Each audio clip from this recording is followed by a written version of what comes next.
Hello दोस्तों, स्वागत है आपका हमारे YouTube channel Tech Fact Academy में। मैं हूं शशिकांत राय और आज यहां पे हम पर्टिकुलर बात करने वाले हैं बिहार एस्टेट 2019 के कैंडिडेट्स के बारे में जिनकी बहाली अब फंसती हुई नजर आ रही है। जी हां, बिहार एस्टेट 2019 की जो बहाली है वो फंसती हुई नजर आ रही है क्योंकि अभी तक जो है 106 अभ्यर्थियों का जो रिजल्ट है वो पेंडिंग है। क्यों पेंडिंग है हम आपको भी बताते हैं, समझाने का प्रयास करते हैं। ये भी एक संभावना है, ये मेरा एक अनुमान है कि हो सकता है कि इस वजह से जो मैं बताने वाला हूं अभी आपको, उसकी वजह से ये जो है रिजल्ट पेंडिंग हो। तो यहाँ पे हम आपको कह देना चाहते हैं कि जो भी अभ्यर्थी हमारे चैनल पे नए हैं वो हमारे चैनल को सब्सक्राइब कर लीजिएगा क्योंकि बहुत सारी इन्फॉर्मेशन बिहार स्टेट 2019 को लेकर के अब इस पे हमने लगातार अपलोड करेंगे। ठीक है, और बिहार स्टेट 2017 को भी लेकर के इसको हम जो है आपको जो है वीडियो और इन्फॉर्मेशन जो है प्रोवाइड कराएंगे। तो हमारे चैनल को सब्सक्राइब जरूर करिएगा और सब्सक्राइब करने के लिए आपको क्लिक करना होगा सब्सक्राइब बटन पे, उसके बाद बेल आइकन पे प्रेस करिएगा और ऑल पे क्लिक करिएगा। ठीक है, ऑल पे क्लिक करेंगे तो आपको सारे वीडियो के नोटिफिकेशंस मिलेंगे, नहीं तो कुछ के मिल पाएंगे। तो आइए शुरू करते हैं अपना आज का वीडियो। जानते हैं कि बिहार स्टेट 2019 का जो 106 अभ्यर्थियों का जो रिजल्ट है वो क्यों पेंडिंग पड़ा है, सरकार उसको जो है क्यों जारी नहीं कर पा रही है।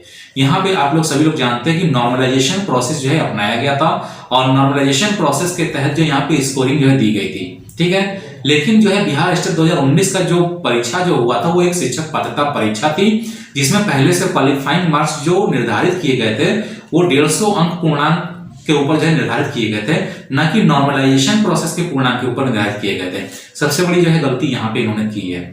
ठीक है, कि उनका जो क्वालिफाइंग मार्क्स था उसका जो पूर्णांक था वो नॉर्मलाइजेशन प्रोसेस के ऊपर डिपेंड नहीं था।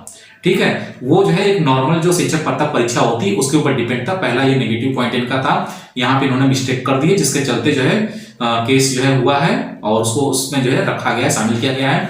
और दूसरी गलती की थी कि किसी भी विज्ञापन के बीच में आप कोई नई स्कोरिंग सिस्टम कैसे लागू कर सकते हैं, यानी कि नॉर्मलाइजेशन प्रोसेस आप एकदम से इसमें कैसे लागू कर सकते हैं, जबकि इस एग्जाम में किसी प्रकार की कोई निगेटिव मार्किंग की जो है संकल्पना नहीं दी गई थी।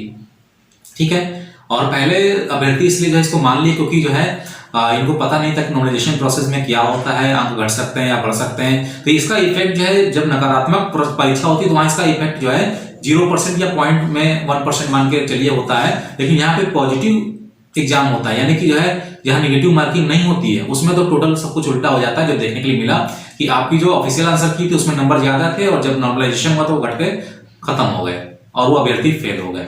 ये दूसरी फॉल्ट थी। ठीक है, तीसरी फॉल्ट थी इन्होंने जो डिक्लेरेशन दिया कि रिजल्ट के सीटों के सापेक्ष हम रिजल्ट जो है डिक्लेयर करेंगे, ये इनकी सबसे बड़ी गलती थी। सीटों के सापेक्ष आप रिजल्ट कैसे डिक्लेयर कर सकते हैं जबकि एक शिक्षक पात्रता परीक्षा है? या तो आपको पहले ही बता देना चाहिए था कि एक भर्ती परीक्षा है या सुपर बिहार टेट परीक्षा है, ऐसा कुछ बोलना चाहिए था। तो ये कोई भर्ती परीक्षा तो है नहीं, ये तो एक पात्रता परीक्षा है। तो आप सीटों के सापेक्ष रिजल्ट कैसे जारी कर सकते हैं, और यही चक्रव्यूह में ये फंस गए हैं। इसी वजह से 106 अभ्यर्थियों का जो रिजल्ट है, 106 अभ्यर्थियों का जो रिजल्ट है वो जारी नहीं कर पा रहे हैं।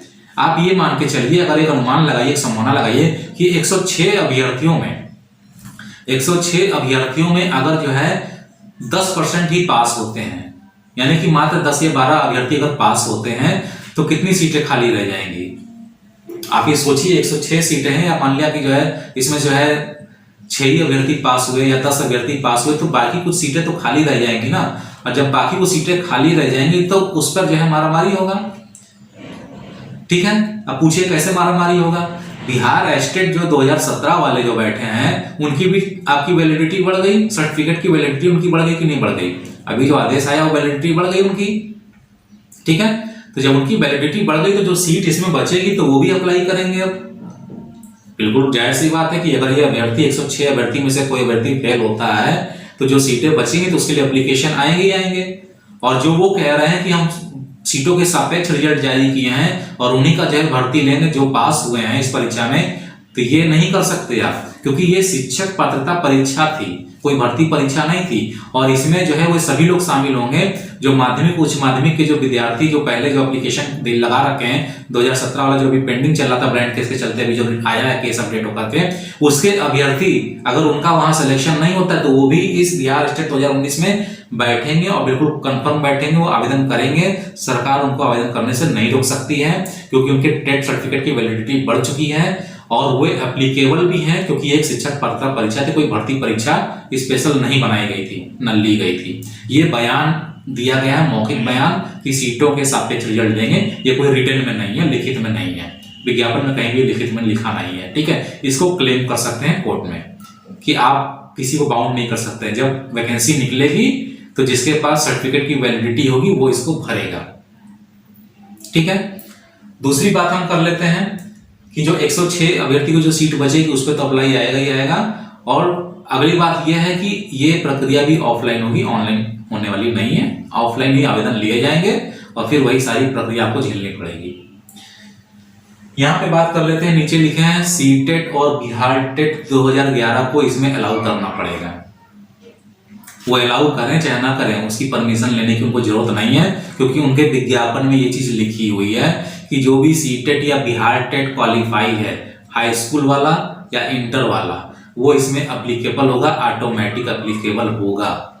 सरकार से उसको पूछने की जरूरत नहीं कि हम इसमें अप्लाई करें कि ना करें, क्योंकि अभी सेंट्रल गवर्नमेंट ने जो अलाउ किया है, ठीक है, तो उनकी सर्टिफिकेट की वैलिडिटी 2011 वालों की भी बढ़ चुकी है। और उनकी अगर उम्र बाकी होगी, चाहे वो किसी भी कैटेगरी के हों, अगर उनकी एज बची होगी तो वो तो अप्लाई करेंगे और 2017 वाले भी अप्लाई करेंगे, ठीक है।